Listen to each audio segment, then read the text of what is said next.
Welcome है आप सभी का बिहार बोर्ड एजुकेशन पर। मैं आज आप लोगों के लिए लेकर आया हूं क्लास 10 के ऐसे सोशल साइंस के ऐसे महत्वपूर्ण प्रश्न जो आपके एग्जाम के लिए और आपके नॉलेज के लिए काफी हेल्पफुल होने वाला है। ठीक है, तो जो भी बच्चे जो है 10वीं की तैयारी करना चाहते हैं या करना शुरू कर दिए हैं तो वीडियो को जरूर देखें और शुरू से अंत तक जो है वीडियो में बने रहें। अगर कोई भी छात्र जो है नए हैं तो इस चैनल को सब्सक्राइब कर लेंगे, साथ में बेल आइकन को प्रेस कर देना है। ठीक है, तो चलिए बिना देरी किए शुरू करते हैं प्रश्न संख्या 1 से, जिसमें दिया हुआ है भारतीय जनता पार्टी को किस पार्टी का पुनर्जन्म कहा जाता है। भारतीय जनता पार्टी को किस पार्टी का पुनर्जन्म कहा जाता है। 4 ऑप्शन आपके पास दिया हुआ है, जिसका आंसर हो जाएगा आपका बी यानी भारतीय जनसंघ।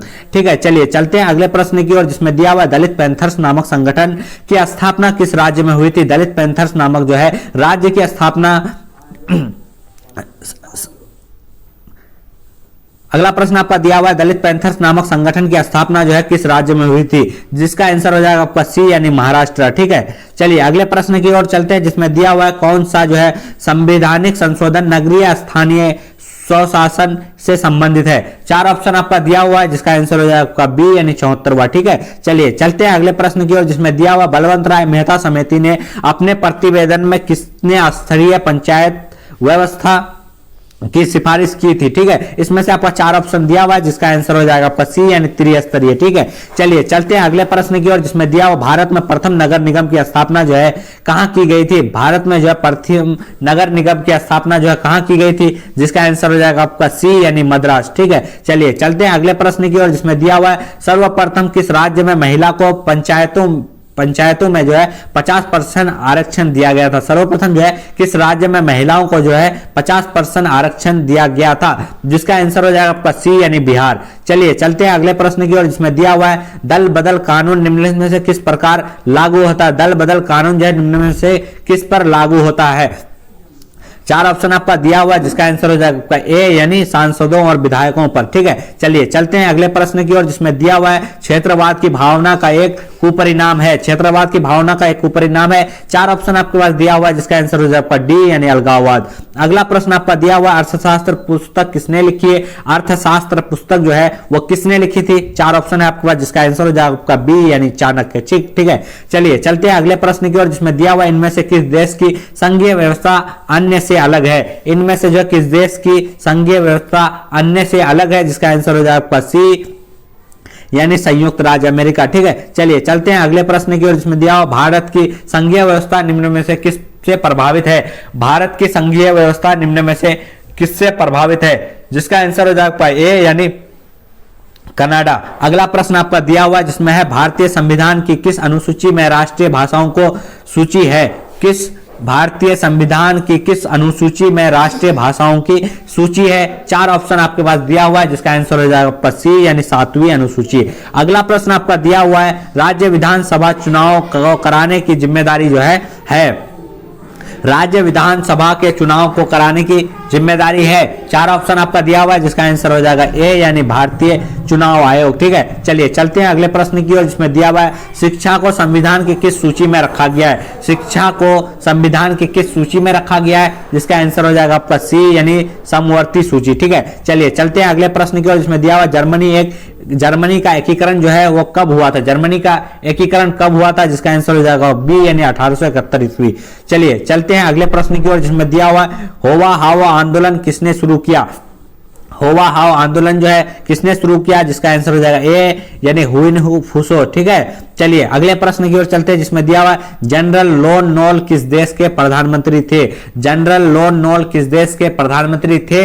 आपके पास 4 ऑप्शन है, जिसका आंसर हो जाएगा आपका सी यानी कंबोडिया। चलिए अगले प्रश्न की ओर चलते हैं, जिसमें दिया हुआ है मार्च 1946 में जो है मार्च 1946 में फ्रांस और वियतनाम के बीच होने वाले समझौता किस नाम से जाना जाता है, जिसका आंसर हो जाएगा आपका 4 ऑप्शन दिया हुआ है, जिसका आंसर हो जाएगा बी यानी हनोई समझौता। ठीक है, चलिए चलते हैं अगले प्रश्न की ओर, जिसमें दिया हुआ है गांधी जी ने साबरमती आश्रम की स्थापना जो है कहां की है। गांधी जी ने साबरमती आश्रम की स्थापना कहां की है, जिसका आंसर हो जाएगा आपका बी यानी अहमदाबाद। चलिए चलते हैं अगले प्रश्न की ओर, जिसमें दिया हुआ है कांग्रेस के किस अधिवेशन में शासन की जगह स्वराज का लक्ष्य प्रस्तावित किया गया है। 4 ऑप्शन है आपके पास, जिसका आंसर हो जाएगा आपका बी यानी कलकत्ता अधिवेशन में। ठीक है, चलिए चलते हैं अगले प्रश्न की ओर, जिसमें दिया हुआ है दांडी यात्रा से जो है किस आंदोलन की शुरुआत की गई थी? दांडी यात्रा से जो है किस आंदोलन की शुरुआत की गई थी? जिसका आंसर हो जाएगा ए यानी सविनय आज्ञा आंदोलन। ठीक है, चलिए चलते हैं अगले प्रश्न की ओर, जिसमें दिया हुआ है गांधी जी ने किस गोलमेज सम्मेलन में भाग लिया था?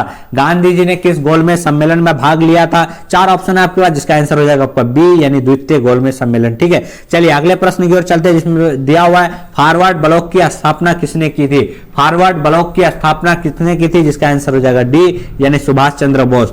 ठीक है, चलिए अगले प्रश्न की ओर चलते हैं, जिसमें दिया हुआ है बंगाल विभाजन कब और किसने किया था? बंगाल विभाजन जो है कब और किसने किया था? 4 ऑप्शन आपके पास दिया हुआ, जिसका आंसर हो जाएगा 1905 यानी कर्नल। ठीक है, चलिए अगले प्रश्न की ओर चलते हैं, जिसमें दिया हुआ निम्न में से कौन मित्र राष्ट्र नहीं है? निम्नलिखित में से कौन जो है मित्र राष्ट्र नहीं है?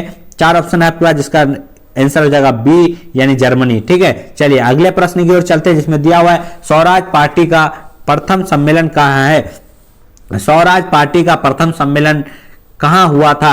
4 ऑप्शन आपके पास है, जिसका आंसर हो जाएगा ए यानी इलाहाबाद। चलिए अगले प्रश्न की ओर चलते हैं, इसमें दिया हुआ इनमें से किसने पावर लूम का आविष्कार किया था? इसमें से किसने जो है पावर लूम का आविष्कार किया था? जिसका आंसर हो जाएगा सी एडमंड कार्टराइट। ठीक है, चलिए अगले प्रश्न की ओर चलते हैं, जिसमें दिया हुआ है न्यू डील नामक नवीन आर्थिक नीति कहां लागू हुई? न्यू डील नामक जो है नवीन आर्थिक नीति कहां लागू हुई?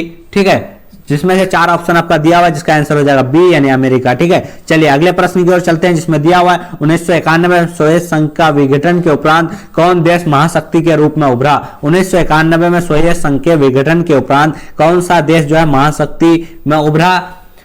जिसका आंसर हो जाएगा आपका डी यानी संयुक्त राज्य अमेरिका। ठीक है, चलिए चलते हैं अगले प्रश्न की ओर, इसमें दिया हुआ इनमें से कौन देश दक्षेस का सदस्य नहीं है? इनमें से कौन जो है दक्षेस का सदस्य नहीं है? जिसका आंसर हो जाएगा आपका डी यानी बांग्लादेश। ठीक है, चलिए अगले प्रश्न की ओर चलते हैं, जिसमें दिया हुआ है रूसो किस देश का रहने वाला था? रूसो जो है वो किस देश का रहने वाला था? जिसका आंसर हो जाएगा ए यानी फ्रांस। चलिए अगले प्रश्न की ओर चलते हैं, जिसमें दिया हुआ है अल हिलाल नामक संपादन जो है किसने किया? अल हिलाल नामक संपादन किसने किया? जिसका आंसर हो जाएगा ए यानी मौलाना अबुल कलाम आजाद। ठीक है, चलिए अगले प्रश्न की ओर चलते हैं, जिसमें दिया हुआ है गुटेनबर्ग ने सर्वप्रथम किस पुस्तक की छपाई की? गुटेनबर्ग ने जो है सर्वप्रथम किस पुस्तक की छपाई की?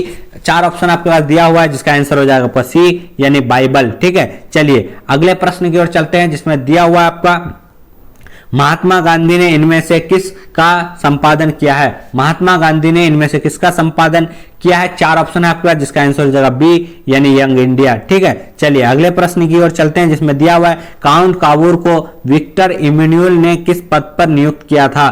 4 ऑप्शन है आपके पास, जिसका आंसर हो जाएगा आपका सी यानी प्रधानमंत्री। ठीक है, चलिए अगले प्रश्न की ओर चलते हैं, जिसमें दिया हुआ आपका वियना सम्मेलन की मेजबानी जो है किसने की थी? वियना सम्मेलन की मेजबानी किसने की थी? 4 ऑप्शन है आपके पास, जिसका आंसर हो जाएगा आपका मेटरनिक। ठीक है, चलिए अगले प्रश्न की ओर चलते हैं, जिसमें दिया हुआ आंतरिक विद्रोह को दबाने के लिए रूस में किस संगठन की स्थापना हुई? आंतरिक विद्रोह को दबाने के लिए रूस में जो है किस संगठन की स्थापना हुई? जिसका आंसर हो जाएगा आपका बी यानी चेका। ठीक है, चलिए अगले प्रश्न की ओर चलते हैं, जिसमें दिया हुआ है भारत में उपभोक्ता संरक्षण अधिनियम की घोषणा कब हुई थी? भारत में जो है उपभोक्ता संरक्षण अधिनियम की घोषणा कब हुई थी? 4 ऑप्शन है आपके पास, जिसका आंसर हो जाएगा आपका ए यानी 1986। चलिए अगले प्रश्न की ओर चलते हैं, जिसमें दिया हुआ है विश्व उपभोक्ता अधिकार दिवस कब मनाया था? विश्व उपभोक्ता अधिकार दिवस कब मनाया जाता है? 4 ऑप्शन है आपके पास, जिसका आंसर हो जाएगा आपका बी यानी 15 मार्च। ठीक है, बी यानी 15 मार्च। अगले प्रश्न में दिया हुआ है भारत में सर्वप्रथम राष्ट्रीय आय का अनुमान कब लगाया गया? भारत में सर्वप्रथम राष्ट्रीय आय का अनुमान कब लगाया गया था? जिसका आंसर हो जाएगा सी यानी 1868। चलिए अगले प्रश्न की ओर चलते हैं, जिसमें दिया हुआ है गरीबी की तुलना किस अर्थशास्त्री ने कैंसर रोग से की है? गरीबी की तुलना किस अर्थशास्त्री ने जो है कैंसर रोग से की है? जिसका आंसर हो जाएगा बी यानी कुजनेतस। ठीक है, चलिए अगले प्रश्न की ओर चलते हैं, जिसमें दिया मानव विकास सूचकांक में इनमें से किससे सम्मिलित किया गया है? मानव विकास सूचकांक में इनमें से किससे सम्मिलित किया गया है? जिसका आंसर हो जाएगा आपका सी यानी जीवन स्तर। ठीक है, चलिए अगले प्रश्न की ओर चलते हैं, जिसमें दिया हुआ है भारत में आर्थिक नियोजन का काम कौन सी संस्था करती है? भारत में आर्थिक नियोजन का काम कौन सी संस्था करती है? जिसका आंसर हो जाएगा सी यानी नीति आयोग। अगले प्रश्न की ओर चलते हैं जिसमें दिया हुआ है poverty and un-British rule in India नामक किताब किसने लिखी है? Poverty and un-British rule in India नामक किताब किसने लिखी है? 4 ऑप्शन आपके पास दिया हुआ है जिसका आंसर हो जाएगा आपका बी यानी दादा भाई नौरोजी। ठीक है, चलिए अगले प्रश्न की ओर चलते हैं जिसमें दिया हुआ है स्वीडन की मुद्रा क्या है? स्वीडन की मुद्रा जो है वो क्या है? 4 ऑप्शन है आपके पास जिसका आंसर हो जाएगा सी यानी करोना। अगले प्रश्न की ओर चलते हैं जिसमें दिया हुआ है निम्नलिखित में से कौन भारत का सर्वोच्च बैंकिंग संस्था है? निम्न भारतीय रिजर्व बैंक। चलिए अगले प्रश्न की ओर चलते हैं जिसमें दिया हुआ है मानव के स्वर्गीकरण विकास एवं सामाजिक आर्थिक विकास के लिए सबसे महत्वपूर्ण तत्व क्या है? मानव के सर्वांगीण विकास एवं सामाजिक आर्थिक विकास के लिए सबसे महत्वपूर्ण तत्व क्या है? 4 ऑप्शन है आपके पास जिसका आंसर हो जाएगा आपका डी यानी धर्म दिया हुआ है। इनमें से कौन भारतीय के जीवन निर्वाह का मुख्य साधन है? इनमें से कौन जो है भारतीयों के जीवन निर्वाह का मुख्य कारण है? जिसका आंसर हो जाएगा सी यानी कृषि। चलिए अगले प्रश्न की ओर चलते हैं जिसमें दिया हुआ है प्राथमिक क्षेत्र में कौन सी आर्थिक क्रिया शामिल है? प्राथमिक क्षेत्र में जो है कौन सी आर्थिक क्रिया शामिल है? जिसका आंसर हो जाएगा आपका ए यानी खनन। अगले प्रश्न की ओर चलते हैं जिसमें दिया हुआ है सोने के आभूषण की गुणवत्ता सुनिश्चित करने के लिए किस नामक चिन्ह का प्रयोग किया जाता है? सोने के आभूषण की गुणवत्ता सुनिश्चित करने के लिए किस नामक चिन्ह का प्रयोग किया जाता है? जिसका आंसर हो जाएगा आपका सी यानी हॉलमार्क। ठीक है, चलिए अगले प्रश्न की ओर चलते हैं जिसमें दिया हुआ है इनमें से किस संस्था का गठन 1954 में किया गया था? इनमें से किस संस्था का गठन जो है 1954 ईस्वी को किया गया था?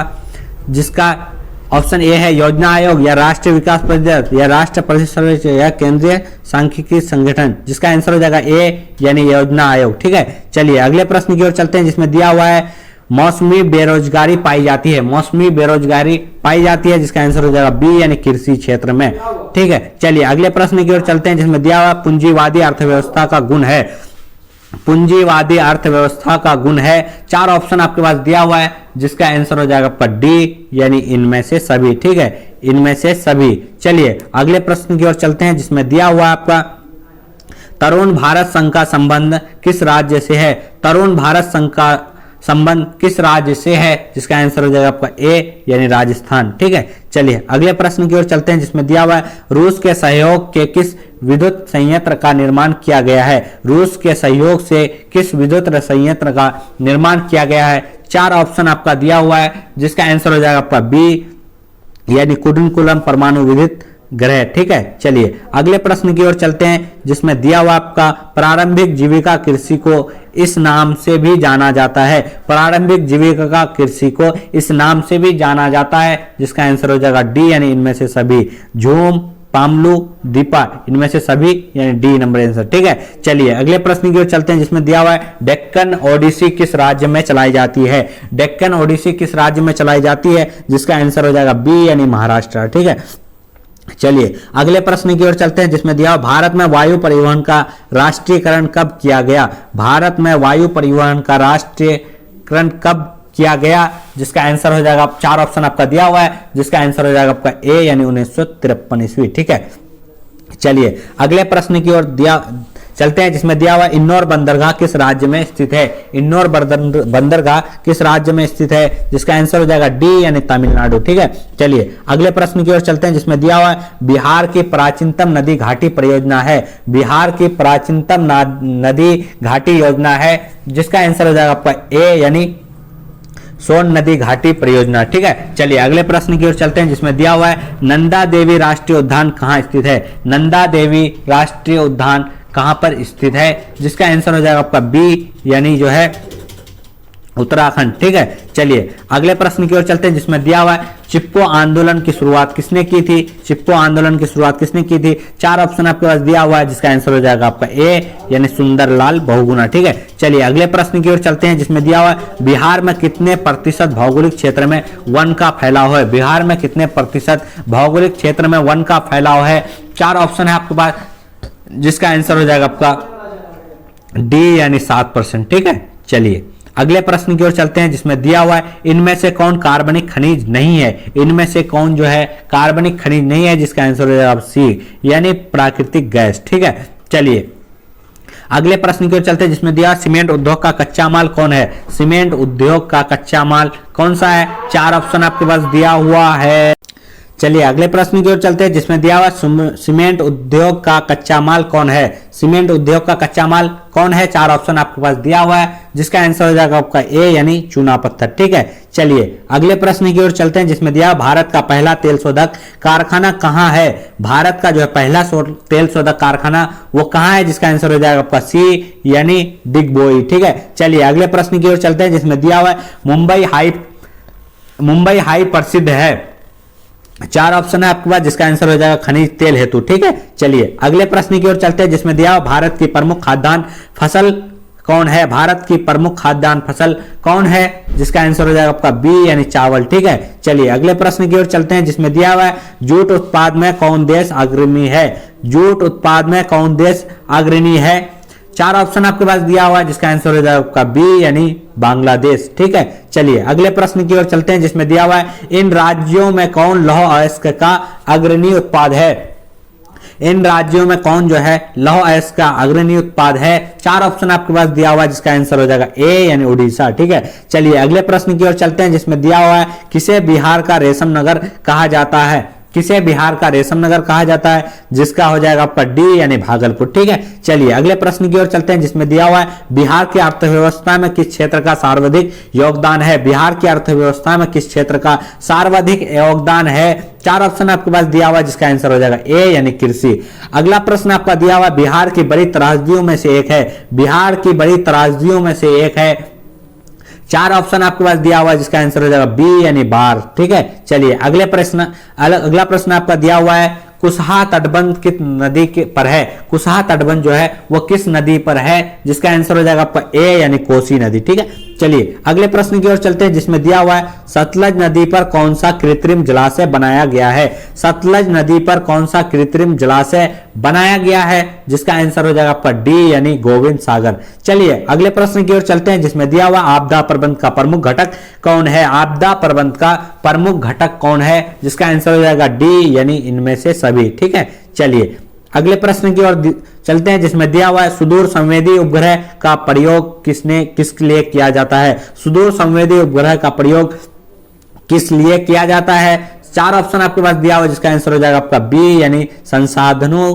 की खोज के लिए। ठीक है, चलिए अगले प्रश्न की ओर चलते हैं जिसमें दिया हुआ है 26 दिसंबर 2004 को विश्व के किस हिस्से में भयंकर सुनामी आया था, जिसका आंसर हो जाएगा आपका सी यानी हिंद महासागर। चलिए अगले प्रश्न की ओर चलते हैं जिसमें दिया हुआ है भारत में अत्यंत विनाशकारी भूकंप आया था, भारत में जो है अत्यंत विनाशकारी भूकंप वो कब आया था, 4 ऑप्शन आपके पास दिया हुआ है, जिसका आंसर हो जाएगा ए यानी 1934 ईस्वी को। ठीक है, चलिए अगले प्रश्न की ओर चलते हैं जिसमें दिया हुआ आपका सुनामी किस भाषा का शब्द है, सुनामी जो है वो किस भाषा का शब्द है, जिसका हो जाएगा आपका सी यानी जापानी। ठीक है, तो इस तरह से हम लोगों ने जो है काफी क्वेश्चनों को कवर किया है। आप लोग में से जो भी लड़के नए हैं 10 क्लास की तैयारी करना चाहते हैं या करना शुरू कर दिए हैं, तो आप लोगों के लिए खुशखबरी है कि हम लोग जो आपके पूरे सिलेबस को खत्म करने वाले हैं, इसलिए आप लोग चैनल को सब्सक्राइब कर लें और साथ में ही जो है बेल आइकन को दबा लें, प्रेस कर लें, ताकि आपको कोई भी वीडियो डालने पर आपको सभी नोटिफिकेशन मिलेगा। ठीक है, आपका पूरा सिलेबस जो है परिपक्व रूप से जो है